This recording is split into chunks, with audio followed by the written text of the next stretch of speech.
विभीषण राम की शरण में।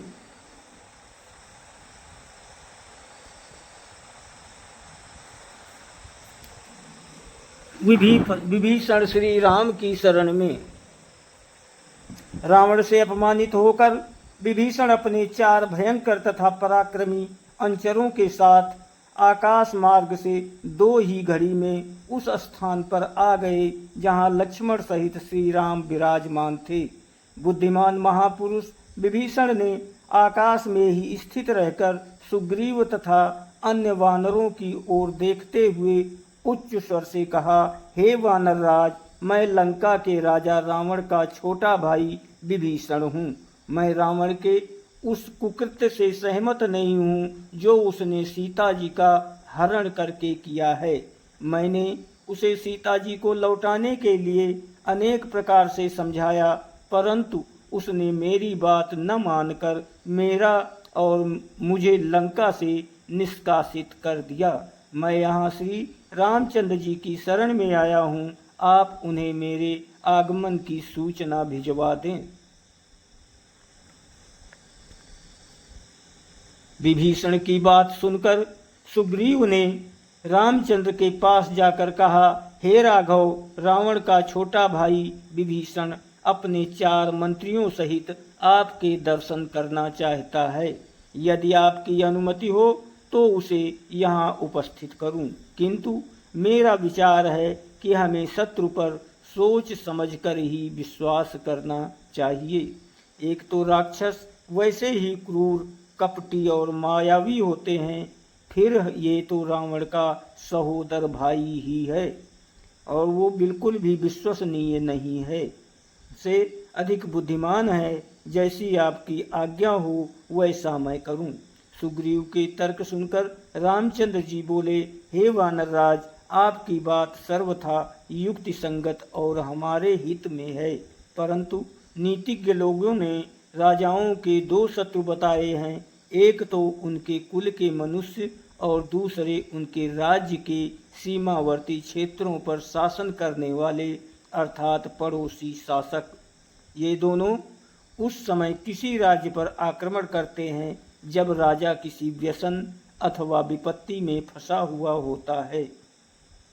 विभीषण अपने भाई को विपत्ति में पड़ा देखकर हमारे पास आया है, वो हमारे कुल का नहीं है, हमारे विनाश से उसे कोई लाभ नहीं होगा।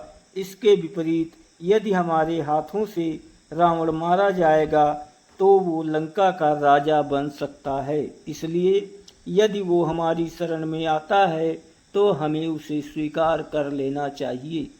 कण्व ऋषि के पुत्र परम ऋषि कंदु ने कहा है कि यदि दीन होकर शत्रु भी शरण में आए तो उसे शरण देनी चाहिए।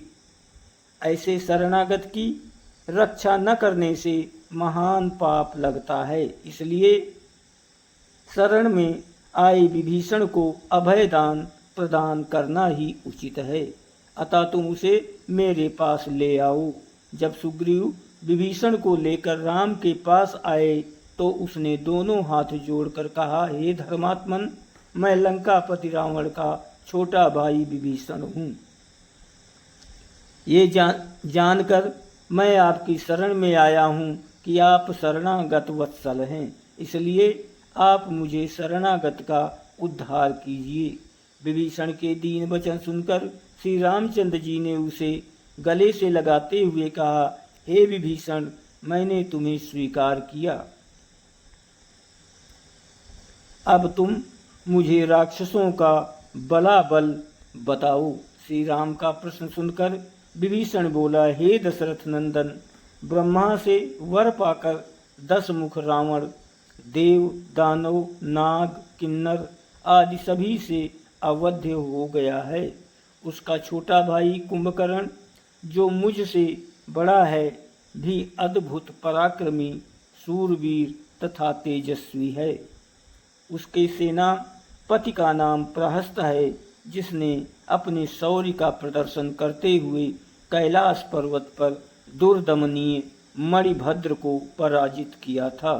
रावण के पुत्र मेघनाद ने तो इंद्र को परास्त करके इंद्रजित की उपाधि अर्जित की है। मेघनाथ का भाई महापार्श्व भी अकंपन नामक पराक्रमी राक्षस को मारकर संसार भर में विख्यात हो चुका है। रावण के सेनापति तथा सेना नायक युद्ध कौशल में एक दूसरे से बढ़कर हैं। विभीषण के मुख से लंका के वीरों की शौर्य गाथा सुनकर श्री रामचंद्र बोले, हे विभीषण, इन समस्त बातों को मैं जानता हूँ। इतना सब होते हुए भी मैं आज तुम्हारे सम्मुख प्रतिज्ञा करता हूँ कि मैं रावण का उसके पुत्रों, मंत्रियों एवं योद्धाओं सहित वध करके तुम्हें लंका का राजा बनाऊंगा। अब वो कहीं जाकर किसी की भी शरण लेकर मेरे हाथों से नहीं बचेगा। ये मेरी अटल प्रतिज्ञा है। श्री रामचंद्र जी की प्रतिज्ञा सुनकर विभीषण ने उनके चरण स्पर्श करके कहा, हे राघव, मैं भी आपके चरणों की शपथ लेकर प्रतिज्ञा करता हूँ कि मैं रावण को उसके वीर योद्धाओं सहित मारने में आपकी पूरी पूरी सहायता करूँगा। विभीषण की प्रतिज्ञा सुनकर रामचंद्र जी ने लक्ष्मण से समुद्र का जल मंगवाया और उससे विभीषण का अभिषेक करके संपूर्ण सेना में घोषणा करा दी कि आज से महात्मा विभीषण लंका के राजा हुए। दोस्तों, वीडियो को लाइक और सब्सक्राइब जरूर करें। आपकी बहुत मेहरबानी होगी। आप सभी को बहुत बहुत धन्यवाद और कोटि कोटि प्रणाम।